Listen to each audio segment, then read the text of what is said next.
Alright, so we're gonna continue right now with the help of heaven the continuations of the reading from the place we left off last time, where we talked about how the duties of the heart are similar to like how a person is never freed from his obligations inside the house.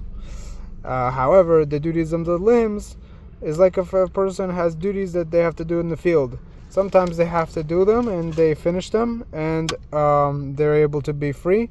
However, from the duties of the house, the things that we have to do in the house, we're kind of like always have to do. We always have to do them, and that's the same. And that's similar to how we have duties of the heart. The heart. Our duties of the heart are like how we have to always have stuff that we always have duties inside our house that we gotta do, and we're never freed from that. It's always we gotta do them. All right, so we can continue.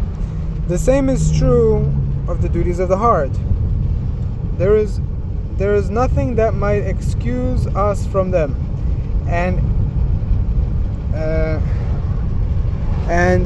interference can only come from the love of worldly things and from ignorance of the Creator. As it says, they have lyre and harp, timbrel and flute and wine at their feast, and they do not notice God's work, and they do not see His handiwork. Okay.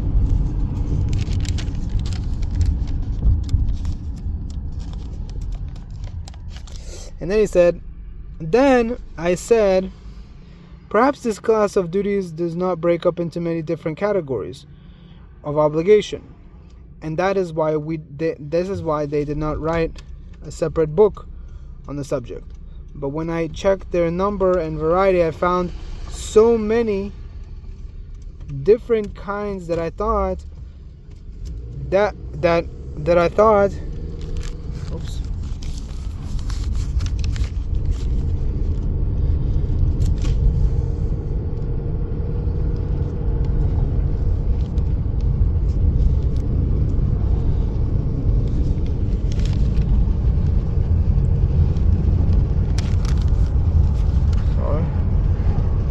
Okay.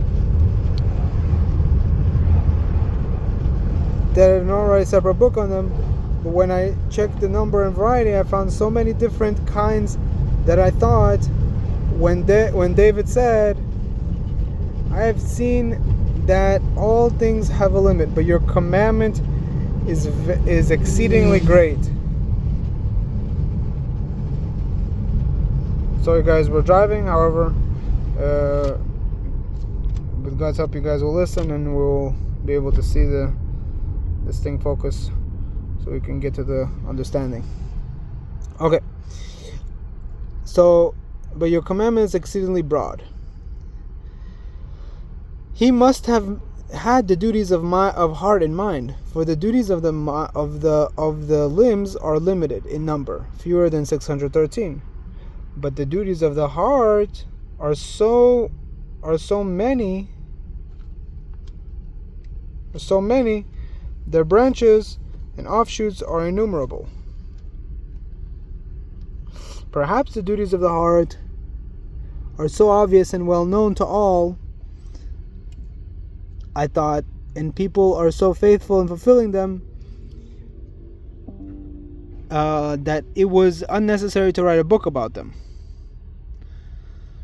But when I made an inquiry into the conduct of previous generations, as documented in written records, I found that people were far more removed from them.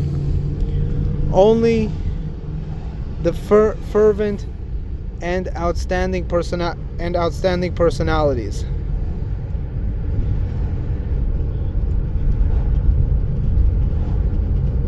among the people lived up to these duties, as we know from accounts of the conduct. The rest of the people, however, so sorely needed guidance and instruction in this area. How much the more so in our generation. Most of the people do not take seriously the duties of the limbs, certainly not the duties of the heart. Those among the people who are drawn to Torah study aim only to be considered scholars by the common people, and to be thought of as great men. They veer off the path of the Torah to study that which brings no excellence of character, does not correct personal faults, and ignorance of which brings no punishment, while neglecting the study of the fundamentals of religion and the foundation of the Torah, which should not be ignored nor forsaken. Without knowledge of these fundamentals and foundations, and without practicing them, one simply cannot fulfill the commandments. Alright, you guys. So good job for everybody who's been sticking along the way. With the help of heaven, we'll be back in the next couple of videos to continue on. And yeah. Alright, with the help of heaven, we'll see you guys next couple of videos. Alright, see you guys. Peace.